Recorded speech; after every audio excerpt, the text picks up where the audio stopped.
Hello बच्चों, नमस्कार।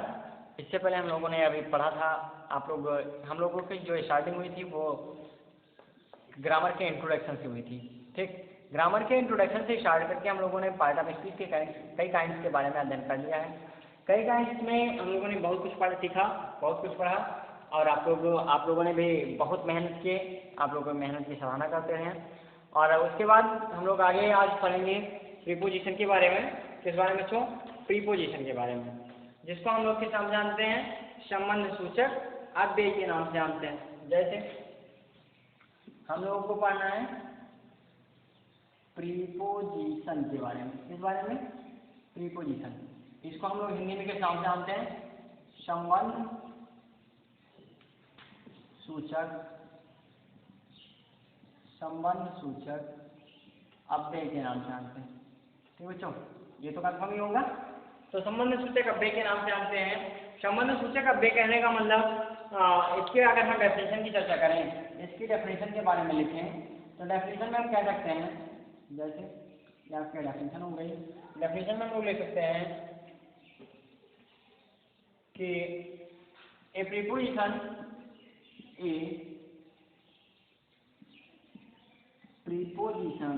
is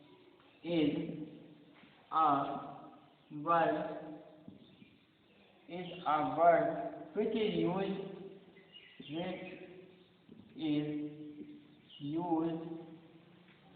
used before a noun or pronoun to show its relation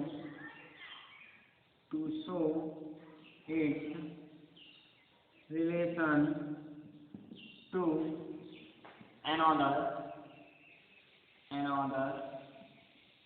noun or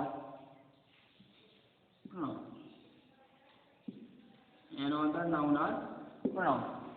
कहने का मतलब बच्चों से जैसे आपसे कहा गया है इसकी डेफिनेशन में, preposition is a word which is used before a noun और pronoun to show its relation and other noun और प्रोनाउन। कहने का मतलब कि ऐसे जो शब्द, वे शब्द जो किसी संज्ञा अथवा सर्वनाम के पहले लगकर दूसरे संज्ञा अथवा सर्वनाम के साथ पहले संज्ञा अथवा सर्वनाम के विशेष संबंध को दर्शाते हैं, उन्हें हम लोग संबंध सूचक अव्यय के नाम से जानते हैं। किस नाम से? संबंध सूचक अव्यय के नाम से जानते हैं। तो जैसे आप लोगों को बताएगा कि इसी का अगर हम लोग देखें तो प्रीपोजिशन एक संबंध सूचक अव्यय होता है ए वर्ड मीन्स एक शब्द विच मीन्स जो कि यूज मीन्स प्रयोग होता है बिफोर मीन्स पहले नाउन और प्रोनाउन मीन्स एक संज्ञा अथवा सर्वनाम से, टू शो मीन्स दिखाता है, इट्स रिलेशन मीन्स इसके संबंध को, टू अनदर मीन्स दूसरे नाउन और प्रोनाउन अर्थात दूसरे संज्ञा अथवा सर्वनाम से।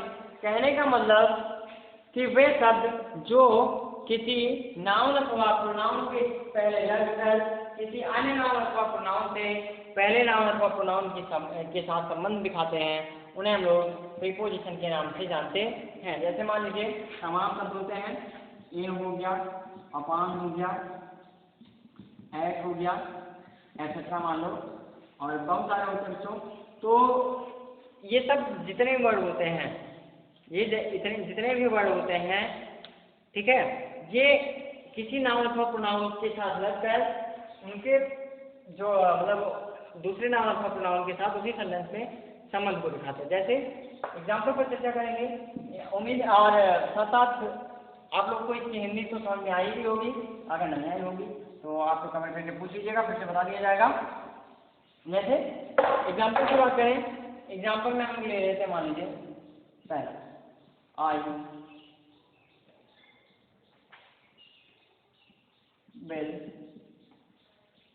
go to Delhi। I will go to Delhi अर्थात मैं दिल्ली जाऊंगा, ये तो कंफर्म। तो I will go to Delhi, मैं दिल्ली जाऊंगा। अब आप बताइए, इसमें कोई ना कोई ऐसा वर्ड आया है जो किसी नाउन अथवा प्रोनाउन के पहले लग रहा है और दूसरे नाउन अथवा प्रोनाउन से संबंध भी दिखाता है। देखिए, उम्मीद करते हैं काफी सारे बच्चों को ये बात समझ में भी आ रही होगी कि कौन सा वर्ड है वो। आ रही है नहीं आ रही है? आ रही होगी तब भी, नहीं आ रही होगी तब भी, ध्यान से देखिएगा। कह रहा आई विल, मैं जाऊंगा, आई विल गो, मैं जाऊंगा, टू दिल्ली में दिल्ली। अगर मान लीजिए इसको हम हटा दें, इसको पूरे वर्ड को, आई विल गो, मैं जाऊंगा टू दिल्ली, दिल्ली अर्थात मैं दिल्ली जाऊंगा। तो अगर ये जो वर्ड आया है ये इन इसके साथ और इनके बीच में संबंध दिखा रहा है कि नहीं दिखा रहा है? जैसे इसको अगर हटा दिया जाए, ठीक, सॉरी हटाने की बात नहीं है। जैसे आपसे कहा जाए आई विल, आपके सामने लिखा गया है I will go to Delhi. Delhi कौन जा रहा है? मैं जा रहा हूँ। कहाँ जा रहा हूँ? दिल्ली जा रहा हूँ। कन्फर्म?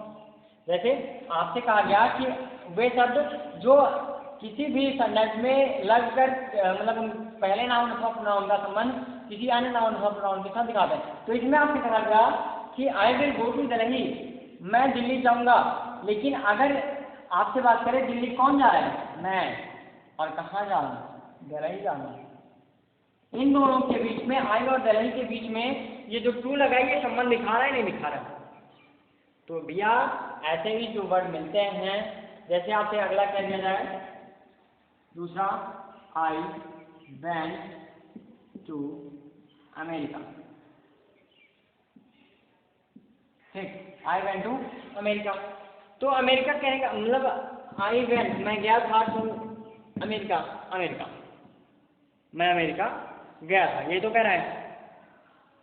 और अगर इसमें आपने कहा कि आई वेंट टू अमेरिका, मैं अमेरिका गया, तो इसमें आप लोग बताइए आई और अमेरिका के बीच में जो ये टू वर्ड आया है, ये इन दोनों के बीच में आपको इनका क्या कहते हैं, इन दोनों के बीच में संबंध रिलेशन दिखा रहा है नहीं दिखा रहा है?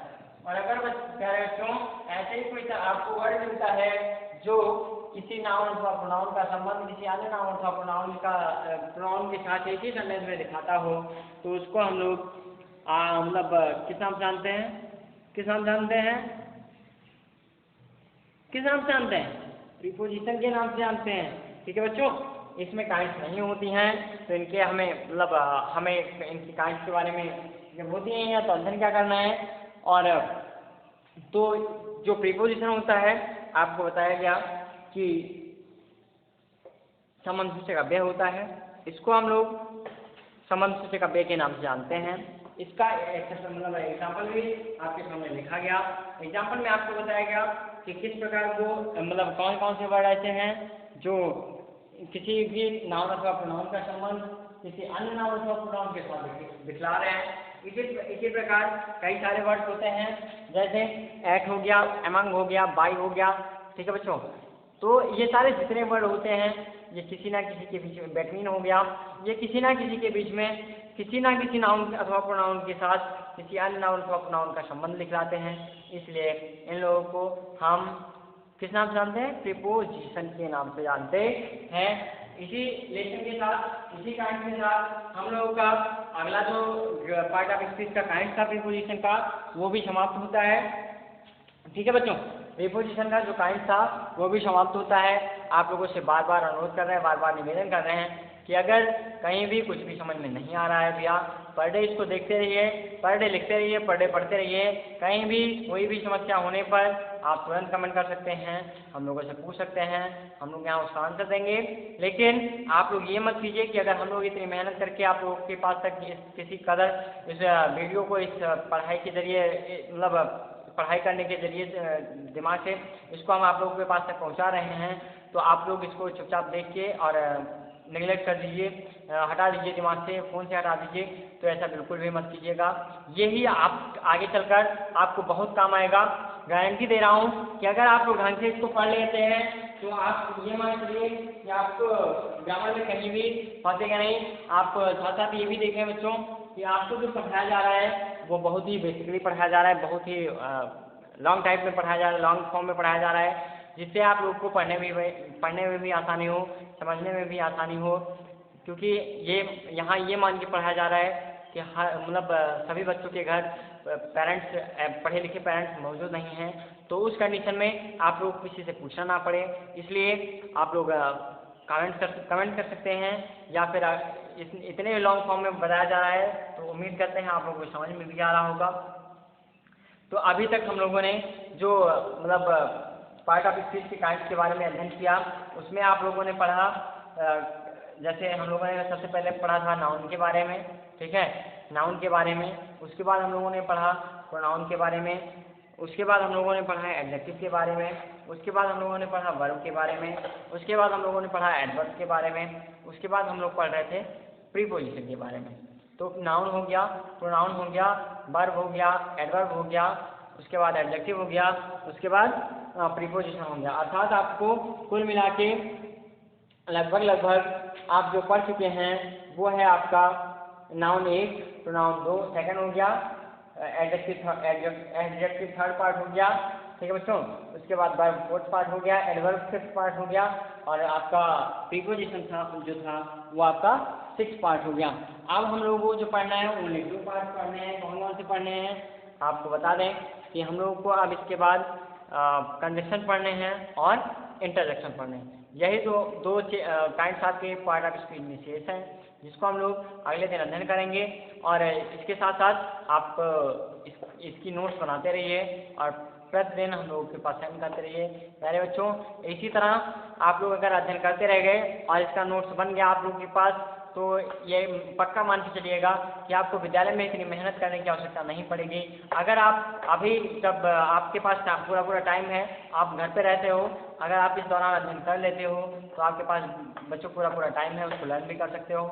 और आपको फिर से याद दिला दें कि जिस दिन भी विद्यालय खुला उसके बाद हम लोग तुरंत इसको चेक करेंगे। तो अगर आप लोग थोड़ा करके रेगुलर पूरा करते हैं तो आप लोगों को ज़्यादा समस्या नहीं होगी। मात्र 15 मिनट का वीडियो है और इसमें आप लोगों को बेसिकली 1-2 टॉपिक्स बताए जाते हैं, और 1-2 टॉपिक्स में आप लोग अगर लिखना चाहें तो ज़्यादा 15 से 20 मिनट का काम है, आप लोग इसको कर सकते हैं। और इसी उम्मीद के साथ आप लोगों से मतलब आज के लिए इतना ही। मिलते हैं अगली वीडियो में अगले दिन। धन्यवाद, शुभ दिन।